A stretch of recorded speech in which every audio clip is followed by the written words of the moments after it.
ৰঙিয়া সমষ্টিৰ একাধিক নিৰ্বাচনী হিংসাৰ ঘটনা কংগ্ৰেছ কৰ্মীৰ বিৰুদ্ধে বিজেপি নেতাক আক্ৰমণ কৰাৰ গুৰুতৰ অভিযোগ চাৰিজনীয়া গুণ্ডাৰ দলে আক্ৰমণ কৰিছে আহত হৈছে বিজেপি নেতা কামাল হাছান ৰঙিয়া বৰলিয়া মণ্ডল বিজেপিৰ সংখ্যালঘু কোষৰ সাধাৰণ সম্পাদক হৈছে হাছান বিজেপিৰ কাৰ্যালয়তে নেতাজনক লাঠিৰে উপৰ্যুপৰি আক্ৰমণ কৰাৰ অভিযোগ এই দলটোৰ বিৰুদ্ধে মুমূৰ্ষু অৱস্থাত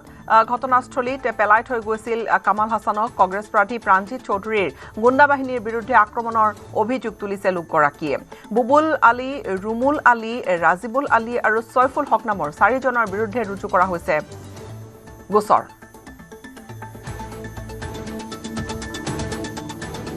কংগ্ৰেছী গুণ্ডা প্ৰাণজিৎ চৌধুৰীৰ গুণ্ডা বাহিনীয়ে মোক বিজেপি কাৰ্যালয়ৰ ভিতৰত সন্ধিয়া মই অকলে থকাৰ সুযোগত ৰাতি প্ৰায় 7:30 বজাত ইয়াতে গুৰুলকৈ মোক প্ৰহাৰ কৰে ইয়াতে মানে বিজেপিৰ ভয়ত আমাৰ ইয়াত মানে যেহেতু সংখ্যালঘু অঞ্চল এই অঞ্চলত সকলোৱে এতিয়া বিজেপিমুখী হৈছে যোৱা পঞ্চায়ত নিৰ্বাচনত আটাইকেইটা ৱাৰ্ডতে আমাৰ পঞ্চায়তত বিজেপিৰ বিজয় হৈছে তাৰ কাৰণে সিহঁতৰ ভয়তে কম্পামৰণ হৈ গৈছে সিহঁতে মোটামুটি 4জন একেলগে কংগ্ৰেছৰ কাৰ্যালয়ৰ পৰা ওলাই আহি মোক ডাইৰেক্ট আমাৰ বিজেপি কাৰ্যালয়ৰ ভিতৰত মোক গুৰুকৈ প্ৰহাৰ কৰিছে আগন্তুক বিধানসভা নিৰ্বাচনৰ বাবে তামুলপুৰ বিধানসভা সমষ্টিত এনডিএৰ প্ৰাৰ্থী বিশ্বজিৎ দৈমাৰীৰ মাৰাথন নিৰ্বাচনী প্ৰচাৰ দেখা গৈছে সমষ্টিটোৰ 10টাকৈ স্থানত বিশাল জনসভা সম্বোধন কৰিছে দৈমাৰীয়ে আৰু বিজেপি চৰকাৰৰ উন্নয়নমূলক আঁচনিৰ খতিয়ান দাঙি ধৰিছে বিশ্বজিৎ দৈমাৰীয়ে ঘোষণা কৰিলে যে অৰুণোদয় আঁচনিৰ ধন 3000 টকালৈ বৃদ্ধি কৰাৰ লগতে চৰকাৰে 2 লাখ নিবনুৱাক চাকৰি প্ৰদান কৰিব বিশ্বজিৎ দৈমাৰী জয় হলে তামুলপুৰত এখন বিজ্ঞান মহাবিদ্যালয় স্থাপন কৰাৰ লগতে শিক্ষিত যুৱক যুৱতীক চাকৰিৰ বাবে বিনামূলীয়া প্ৰশিক্ষণ দিয়াৰ ব্যৱস্থা কৰাৰ প্ৰতিশ্ৰুতি তেওঁ প্ৰদান কৰিছে ইউপিপিএলৰ প্ৰাৰ্থী আনহাতে আছে প্ৰমোদ বড়োক তীব্ৰ সমালোচনা কৰিছে বিজেপি প্ৰাৰ্থীজনে বিশ্বজিৎ দৈমাৰীয়ে কয় যে বিৰোধীক ভোট দি ৰাইজৰ কোনো লাভ নহয় কাৰণ আগন্তুক চৰকাৰ পুনৰ এনডিএতে হ'ব আৰু বিজেপি চৰকাৰৰ দিনত সকলো ধৰ্মৰ লোকে সমানে চৰকাৰী সুবিধা লাভ কৰা বুলিও তেওঁ উল্লেখ কৰে 70% ভোট লাভ কৰি জয় হ'ব বুলি আশাবাদী বিশ্বজিৎ দৈমাৰী আৰু অসমত এনডিএ চৰকাৰ গঠন কৰাৰ ক্ষেত্ৰত এনডিএ চৰকাৰ আমাক লাগে এনডিএ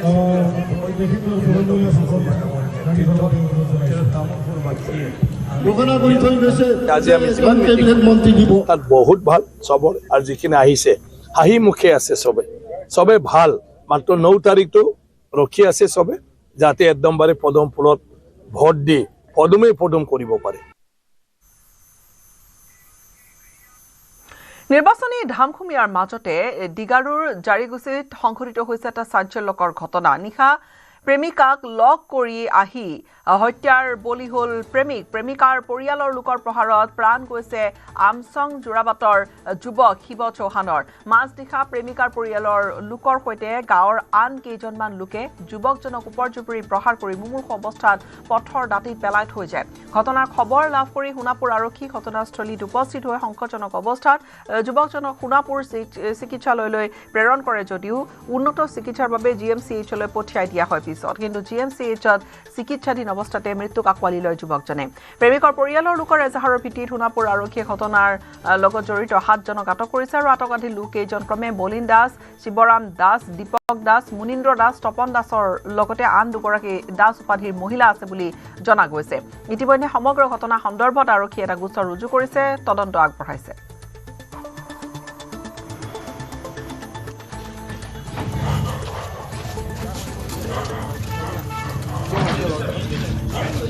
কিয় মাৰিছিলে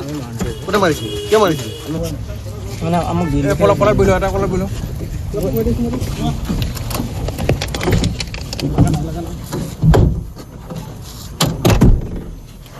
মুখখন দেখা দিওঁ এইজন পিছত চাওঁ মুখখন দেখা দিওঁ কিয় মাৰিছিলে ল'ৰাজনক কিয় মাৰিছিলে কোনে মাৰিছিলে কিয় মাৰিছিলে মানে আমাক দিলে পলা বইলো এটা কলা বইলো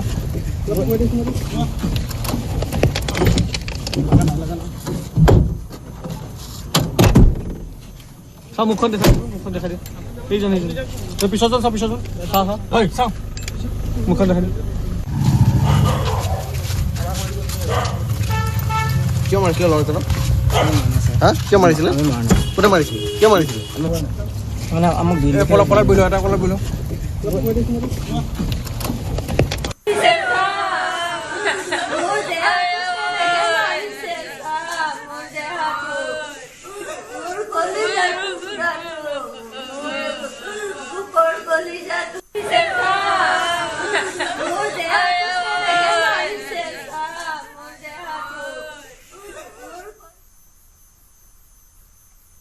ৰাজ্যত নিৰ্বাচনী গৰম বতাহ